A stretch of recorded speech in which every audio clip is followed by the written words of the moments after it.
Welcome back to Good Day on this big day of giving. This is your opportunity to hear about an organization, if you've not already heard about Casa Sacramento, and also ways that you can be of benefit. It could be financial, but it can also be with your time. Good morning to you, ladies.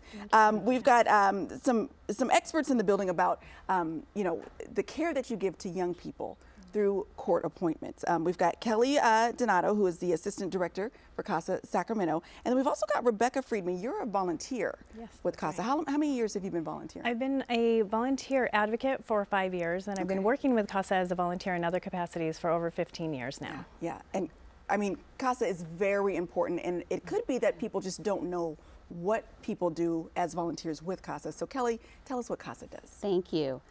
Casa is a nonprofit where we train community volunteers to advocate for the best interests of youth in foster care and in the juvenile justice system.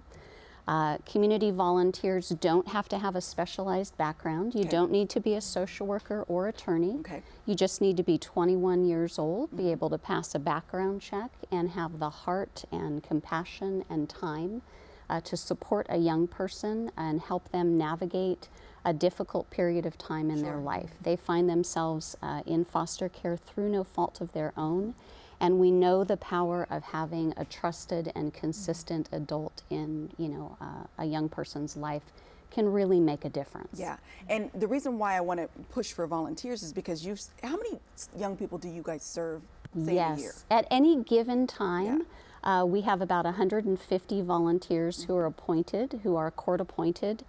We are able to serve about 15% of youth in foster care. So there are around 1,100 children in Sacramento County who are in foster care, and we're able to serve about 15% of them.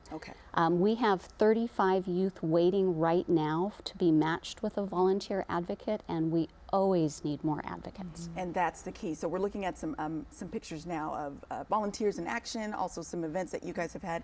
What's your experience as a volunteer been like? As she mentioned, you don't have to have a law background, right? You just kind of have to have a listening ear. Absolutely, and that's what I think you would make a great advocate. I think one of the most important things is to be able to ask questions and listen and know which is right at each time. I think the most important thing I do is to tell the youth I work with that I'm proud of them, to find something that I'm proud of them every day, to remind them, and to be that consistent adult. Like Kelly was saying, many of the youth that we work with, and I've had 2 matches over the time that I've been at Casa, they have a lot of people in their life, a lot of different resources. There are a lot of hardworking people who work in child welfare and in a lot of resources that our youth have. But there's a different mandate for what those things are and what's provided to those youth. So to be one consistent voice and to be able to advocate for them and to demonstrate what advocacy is so they can then become a good advocate for themselves. I tend to work with non-minor dependents, which are 18 to 21. In California, we have extended foster care, which is fantastic.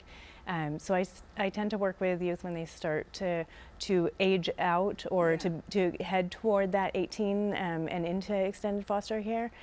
So 16 to 21 is when I'm working with them, and that's a really difficult time. Being an adult and adulting is hard. It's hard when you've been an adult for some decades, too. That's right. So working with them on those skills is important. For sure. Okay, well, we're going to make it super easy for folks to get some information to volunteer, or if you want to make some donations. We're linking all of that to our website, gooddaysacramento.com, under show info and today's date. Again, it's Casa Sacramento, and check and see if your employer has matching donations. If they do, even more money goes to these nonprofit organizations. Ladies, thank you so much for your time. Thank you for having us. Thank you. All right. Thank you. Back to you. Thank you, Court.